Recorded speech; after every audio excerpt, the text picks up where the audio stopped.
Hey guys, it's your boy here Jerry with our first episode. So today, I'm so new to this, so don't mind me. So today I want to discuss something. Back in the day when we were young, we used to visit our aunties, maybe in Nairobi, maybe Kisumu, where your aunties were.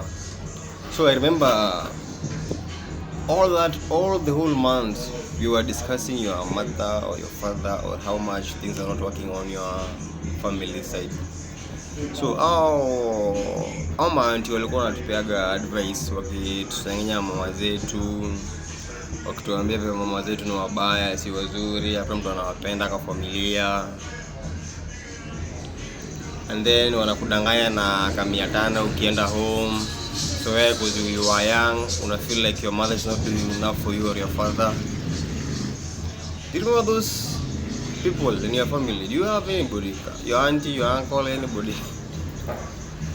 So down the line wewe ukagrow na ile hated ya wazazi wako, up to now maybe you still hate them. So in life, people will always have something to say about you, your father, your mother, your kids. People must talk because tulipo meno, tulipo mdomo tuongee. And people always have ideas about things they don't understand about. So guys, jaribini kuwa watu wazuri at least in life, because hata kama watu walikuwa watupea advice then, saizi I'm literally sure hakuna hata mmoja unaweza pigia simu achukue simu yako. Walikuwa kwambia mama yako azikusaidia, azikulipia fees. Right now ulimaliza shule, maybe you are working somewhere, maybe you are already married, you have kids, and ukapata shida yote, those aunties, even if you give them a call, nobody can pick your call. That mother, that father of yours, mlikuwa tasaka naye those enzi hadi wa saizi, is the only person who can ride or die for you.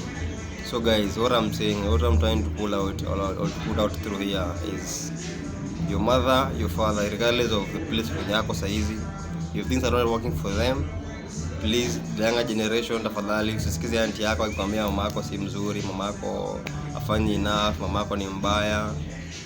Kindly give your parents respect, because they are the only people who can never show you your back. Auntie yako atakuonyesha mgongo, your own brother will show you mgongo, your own husband atakuonyesha mgongo kama si mtu clearly mentally well off, na kama si mtu emotionally available atakuonyesha nini.